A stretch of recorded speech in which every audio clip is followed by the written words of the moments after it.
C'est une des journées d'une des dernières journées de fin de siècle, fin du XXe siècle. Nous sommes fin 99. L'atelier, l'endroit de tous les travaux, tous les voyages, graphiques, écrits. Endroit, un refuge en même temps.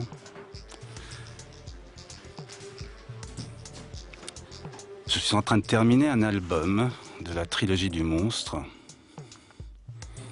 Des crayonnés, des photocopies de crayonnés, des choses plus ou moins abstraites. Le travail de peinture va commencer sur ces images. Beaucoup de crayons, beaucoup de calque, de la mine de plomb, de la gomme, des pinceaux, de l'acrylique, des pastels gras, des pastels secs. Très peu de pastels secs d'ailleurs, beaucoup de pastels gras surtout. Des pinceaux mal entretenus. En fait, une espèce de capharnaüm obligé dans lequel on finalement se sent bien. La radio qui marche, la musique aussi, des compagnons du quotidien du dessinateur. Là, je tiens la caméra de la main gauche, c'est pour ça que la main droite est un peu mal assurée. C'est une espèce d'autoportrait, mais ça me permettait de me détendre lorsque j'étais soit en mal d'inspiration, soit pas en forme. Parce qu'il faut être en forme pour dessiner, pour peindre. Donc la caméra me permettait d'accompagner ces moments. Ici, moment important et très très très jouissif, qui est celui de la touche finale, avec précisément ce pastel gras qui permet de donner une énergie au dessin, d'enlever le côté dessin au trait qui m'ennuie depuis pas mal de temps et que je remplace par du travail de matière, de peinture,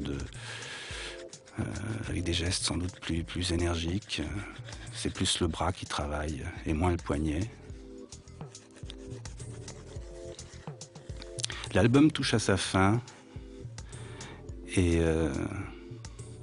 en même temps se profile une proposition de faire vivre ce type d'image sur grand écran, d'en faire un film, d'utiliser les nouvelles technologies. Chose très éloignée évidemment du travail de dessinateur, de peintre, travail artisanal presque. Je me pose des questions en finissant l'album. Confier des images comme ça à des infographistes, est-ce nécessaire? Est-ce utile? Est-ce passionnant? Je pense que oui. Je pense que je vais dire oui à cette aventure cinématographique. Il faudra revoir le langage, se poser la question de l'adaptation. Est-elle nécessaire ou faut-il prendre des libertés? Là aussi, je pense qu'il faut prendre beaucoup de libertés. Ce sont deux langages différents finalement, même si beaucoup de choses les rapprochent, même si beaucoup de choses les rendent tributaires l'un de l'autre. Séquence dure, j'appelle cette séquence noire du sommet du monstre, qui est une évocation très, très douloureuse, très dure des déplacements de population, de l'horreur, qui fait référence à la Shoah et qui nous vient de l'éclatement de la Yougoslavie des années 90. Des camps dans la neige. Peinture acrylique blanche.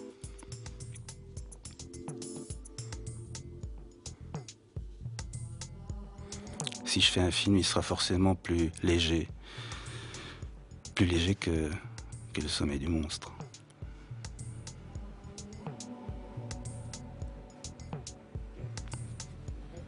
Travail sur les cheveux, la matière, c'est très agréable d'avoir de la matière en relief travaillée.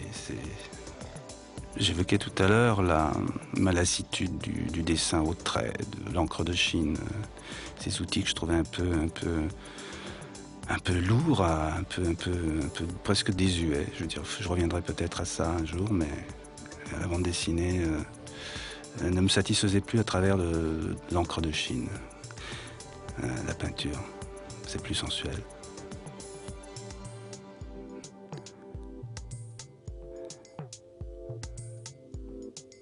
toujours ce travail de finition avant de laisser partir des images à la photogravure.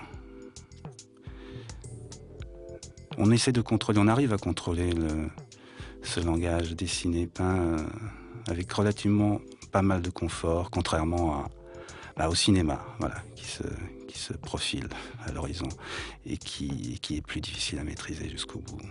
Il y a trop de paramètres, il y a trop de gens. C'est la question que je me pose, quitter cet endroit où je me sens seul et en même temps en équilibre. Mais seul, c'est un plaisir, ça peut être un plaisir bien sûr. Quitter cet endroit pour affronter une équipe, des équipes, surtout que le cinéma. Et ce cinéma-là, celui qu'on me propose, me paraît bien atypique et bien complexe. Comment déléguer à autant de... On me parle de 200, 300 infographistes. Comment déléguer à... Les laisser peut-être s'engouffrer, s'emparer de ce que je suis en train de faire là. Je pense que c'est la solution. Il va falloir prendre une décision. Faire ou ne pas faire ce film. Adapter ou ne pas adapter une bande dessinée existante. Il va falloir prendre la décision. Mais évidemment, je vais dire oui. Mais quelque chose de plus léger que ça.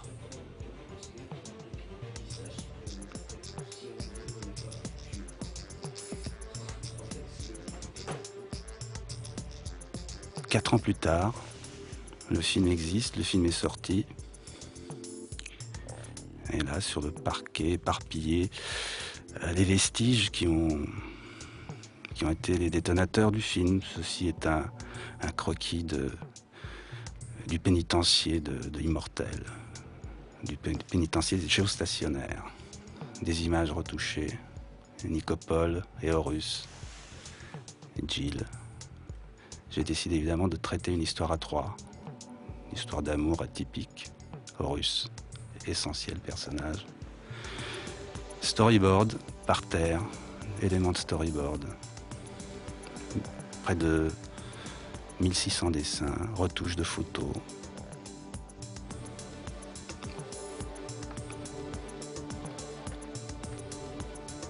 Dans le désordre, une montre, Nicopole. Jill, la main du Dayak. Les dieux, le Dayak et les dieux au-dessus de New York. Voilà, l'adaptation n'en était pas une finalement, puisque ce n'est plus Paris, c'est New York. C'est une libre adaptation, c'est une déconstruction. C'est une déconstruction et il en reste un film.